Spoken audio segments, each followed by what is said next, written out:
Hi, it's Adam back from the Rubik's Cube, and today I have the third episode of my week of Sub-20. So I took a look on last video, and you guys seemed to like the narration, so I'm keeping it. In this episode, I thought I'd talk about something that I recently have been doing, mostly by accident though. I call it Look OLL.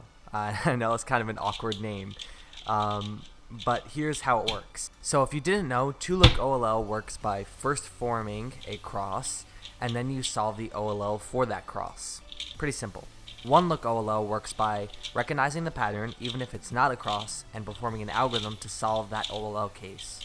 Now I've been solving, knowing about 40 to 43 OLLs for a very long time now, ever since I averaged around probably like 24, because I told myself that I should probably get sub 20 before I learn full OLL, because that would just be sad. So that's what I've been sticking with, and I found that I don't really need full OLL to improve all that much.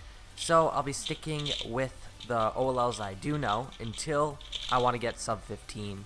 I don't think that'll be anytime soon though, so I don't have to worry about sub 15 for now. But because I've solved with those 43 OLLs for so long, I've subconsciously started to pick up some tricks for the 2-looks.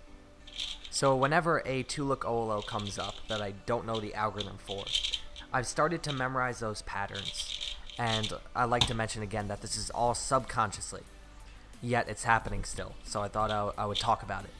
And I perform a similar algorithm each time in order to solve the cross.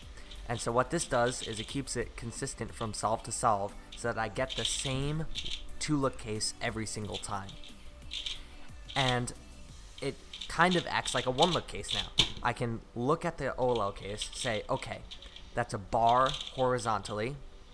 I have a 3 facing bar in the back, but only 1 showing in the front. And I automatically know I can go F, R, U, R prime, U prime, F prime to make my cross, and then it'll give me a anti-seam.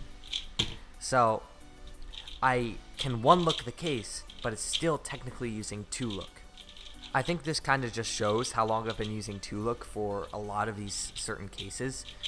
And what I've found recently is that they're not actually that bad, and I may not even learn full OLL with optimized algorithms, because a lot of them I've come to know so well that it's basically the same speed as my 1-look OLL, even though it's technically still 2-look. And there are a lot of good tricks. So just to give you an example, I learned a very cool trick from somebody the other day, and it's basically like a fish pattern. It's an L with a corner attached at the bottom of it, and if you put the bar in front of you in a certain case, and you perform an anti-seam either with your right or left hand depending on where the bar is, it automatically sets up a very good 1-look OLL. And so in these situations, you 1-look the case, but you're performing 2-look.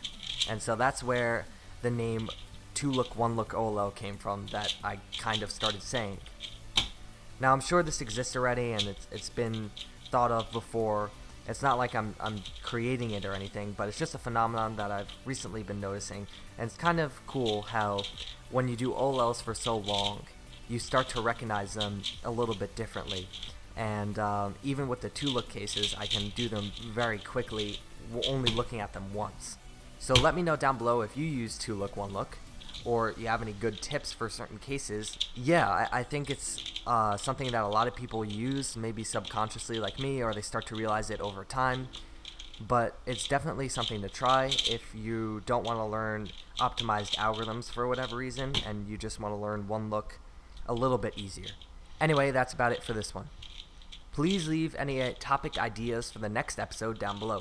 If you have any comments, questions, or suggestions, you can leave them down below, and that'll be much appreciated. Like, share this video, and follow me on social media in order to be awesome, and don't forget to subscribe.